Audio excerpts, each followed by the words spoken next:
Today, I will tell you more about the City and Guilds English Skills exam.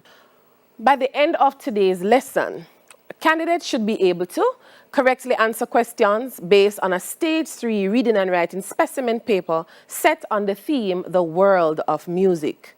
You should also be able to explain the various types of activities given on a Stage 3 reading and writing English skills exam paper and explain some of the rules governing subject and verb agreement in English. And that is where we will start today. All right, so ever since we have learned that a sentence has essentially two parts, a subject and a predicate. And we know that the subject part of the sentence tells us who or what the sentence is about. And the predicate part usually gives us additional information about the subject. So we're going to look at some rules. And there are many, right? So it will take time for you to absorb them all. So we're going to look at some rules governing subject and verb agreement in English, all right? So let's look at the first one. So subject and verbs must agree in number. Number meaning whether it is singular or plural. This is the cornerstone rule that forms the background of the concept. So let's look at our two examples. So we have the dog growls when he is angry. Our subject is, of course, the dog. We are talking about one dog. What does the dog do? The dog growls. So you notice that the verb ends with S. So we have added S to the base form of the verb. So the dog that is singular growls, okay, when he is angry. Now let's look at the plural form. Now we're talking about the dogs, okay? So the dogs growl. We have removed the S, right? So the dogs growl when they are angry. So it's almost as if we have taken the S from the verb and put it on the noun, okay? So the dogs growl, but the dog growls. All right, number 2. Use plural verbs with compound subjects that include and. So of course we have the dog, which is singular, and the cat, which is also singular, but we have combined them using the conjunction and. So now we have a plural subject. So we're talking about two things now, the dog and the cat, all right? So the dog and the cat are outside, okay? So that's a plural subject. Use plural verbs with countable nouns that follow an indefinite pronoun. Countable nouns mean you can add a number value to it. So you can talk about it 1, 2, 3, 4, 5, 6, 7, right? And it follows an indefinite pronoun. An indefinite pronoun is one that doesn't speak about anything specific, all right? So let's look at this sentence. All the nails are spilled on the floor. What's the subject?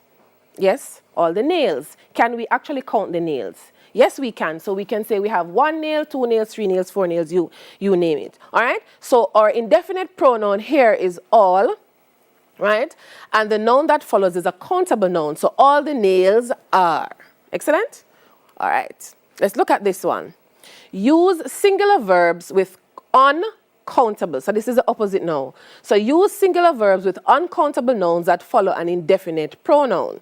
So in my example, I have all the paint is dried up, all right? So our indefinite pronoun is all, and what are we talking about? All the paint, okay? Paint is an uncountable noun, okay? If we want to quantify it, we have to put a quantifier in front of it, so we talk about cans of paint or tins of paint or that kind of thing. So all the paint, right, which is uncountable, is dried up. All right, use plural verbs with plural indefinite pronouns. Now, in English, we have some indefinite pronouns that are singular, some that are plural, and some that can either be singular or plural, depending on how they are used. So in this particular case, our indefinite pronoun is many. So it says many outcomes are possible. So we use a plural verb with this plural indefinite pronoun, which is many. All right. This one says use singular, so we are talking about one. So, and remember the singular verbs usually end with S in the present tense form. So use singular verbs with singular indefinite pronouns. Each is an indefinite pronoun. And we also have some indefinite pronouns that end with body, like anybody, somebody, nobody, all right? We have some that end with one, like everyone, no one. And then we have some that end with thing, nothing, anything, something, right? So we use singular verbs with these. Example, neither is correct. So you're basically saying neither one is correct. All right? And then here we says neither of them is correct. All right? So remember that rule. Use the singular verbs with singular indefinite pronouns. Look at this one. Use singular or plural verbs that agree with the subject, not the complement of the subject. All right? So, my favorite type of movie is comedies. So the complement is what is describing the noun that we're talking about or subject. So in this case, I'm talking about a movie, and comedies is describing my movie. Cool? So my favorite type of movie is comedies. So don't be fooled by the plural comedies that comes after. Okay? So my complement would come immediately after my verb.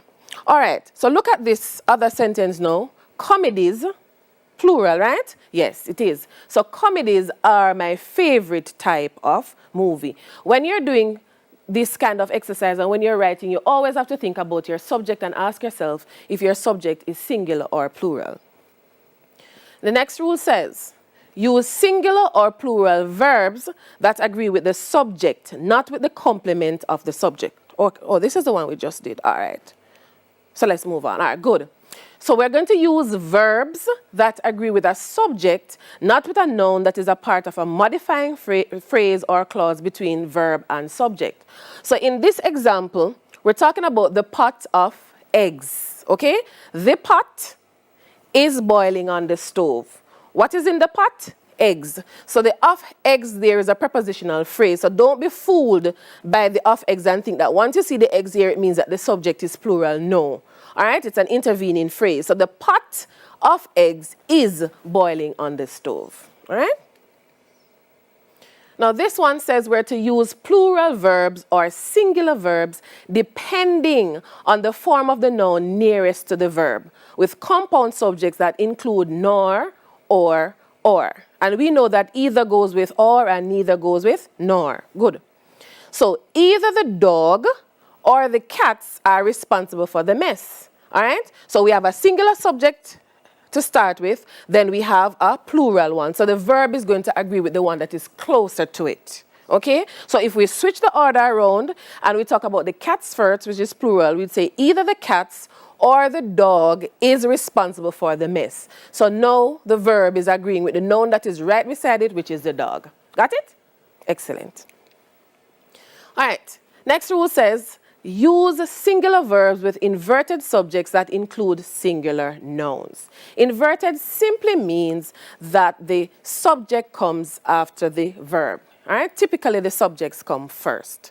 All right. And we normally use the inversion when we're asking questions, okay?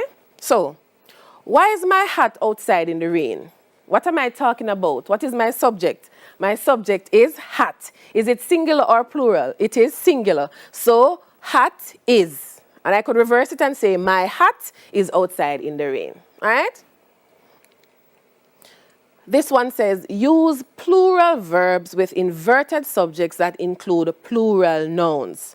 So in my example, there are several hats outside in the rain. So notice that my verb comes first, there are, right? And then the hats come afterwards, all right? But I must always ask myself, what is the subject of my sentence and identify whether it is singular or plural. All right. Now this one, some persons may find it a little complicated, but it is not. It says, use singular or plural verbs with collective nouns depending on meaning. That's very, very important. What do we mean? So his staff is assembled. So we're talking about staff here as a collective noun, everybody together, okay? But look at this one. Staff are asked to go to the conference room immediately. You have to imagine an invisible members here after staff, okay? So it's almost like saying staff members are asked to go to the conference room immediately, all right? So we always have to look at the meaning. So in the first sentence, the emphasis is on the body of employees, that one group, right? In the second sentence, the focus is on compliance by each individual in the body of employees, okay? All right. We are to use singular verbs for designations of entities such as nations or organizations or compositions such as books or films. Okay. So we talk about the United Nations, and you may see the nations and say, yes, this is a plural subject. But in this case, it is regarded as one entity, as a body. So the United Nations is, right, headquartered in New York. All right, this one is very colorful. It says use singular verbs for subjects plural in form. So they look plural, but singular in meaning. For example, physics. Don't believe that every noun that you see that ends with S is plural, okay? So physics is a subject. So physics is my favorite subject. So it looks plural, but it is not, okay? Use singular or plural verbs for subjects plural in form, so they look plural, but plural or singular in meaning depending on the context. Context is very, very important. So we say the economics of the situation are complicated. So this economics here is used in its plural sense. But in this sense now, economics is a complicated topic, one unit, okay? So economics is a complicated topic. All right, so context is very, very important. Use plural verbs for subjects plural in form and meaning. Okay, let's go again. Use plural verbs for subjects plural in form and meaning. So they look plural, and they are. For example, tweezers, all right? So the tweezers are in the cupboard, even though we're talking about one, okay? So the tweezers are in the cupboard. So we're using a plural verb for this subject, which is in the plural form. And all right? Next rule says, use plural verbs in constructions of the form one of those dash who dash. Pay attention to this one closely. I am one of those eccentrics who do not tweet. I am one of a group. Right? So I am one of those eccentrics. The eccentrics do not tweet. So the verb here is agreeing with the eccentrics. I am just mentioning that I am one of them. Okay? Then look at this one.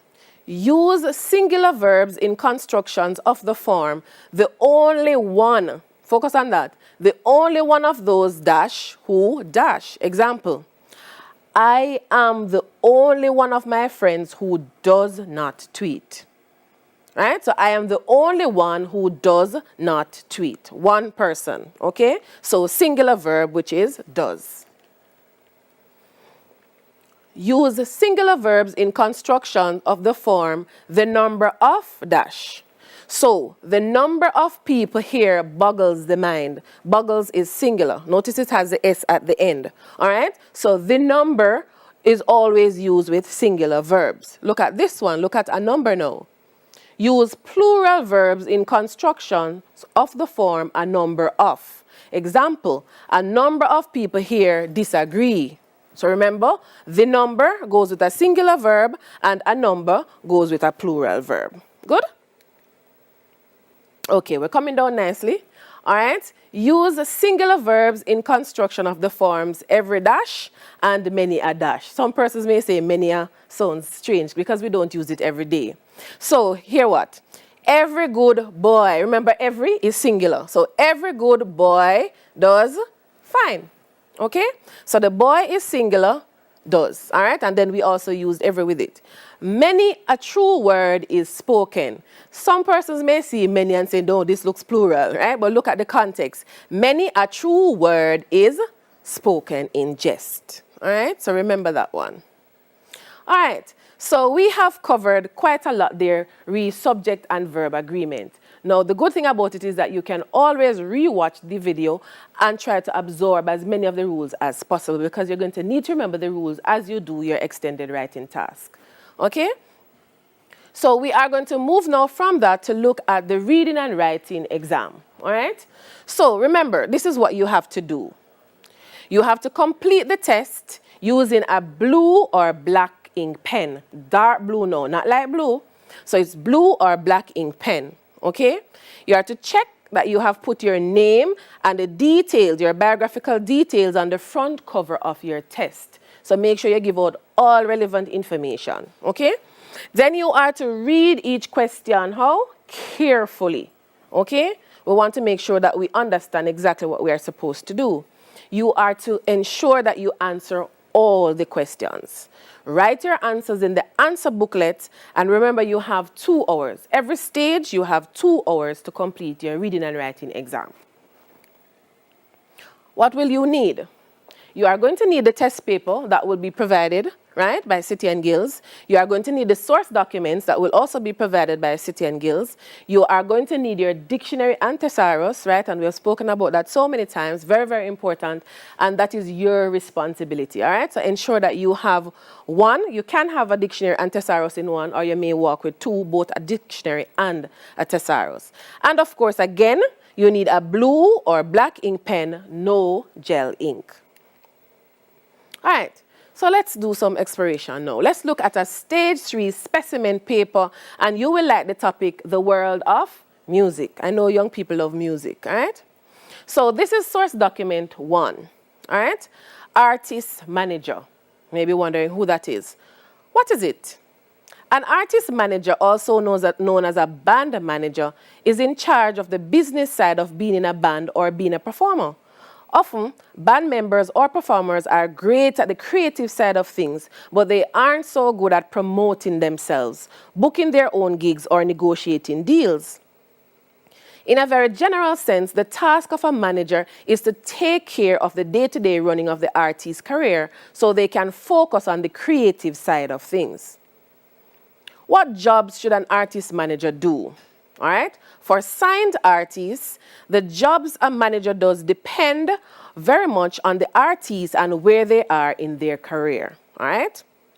For signed artists, managers should negotiate financial deals with the record company for expenses like touring and recording, oversee other people working for the artists like accountants, agents, and merchandisers.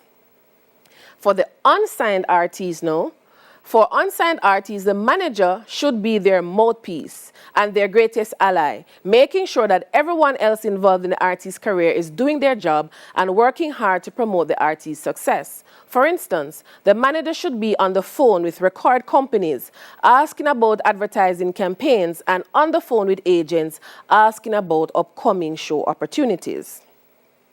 For an unsigned artist, a manager should send out demos to labels, radio stations, local print media, and online publications.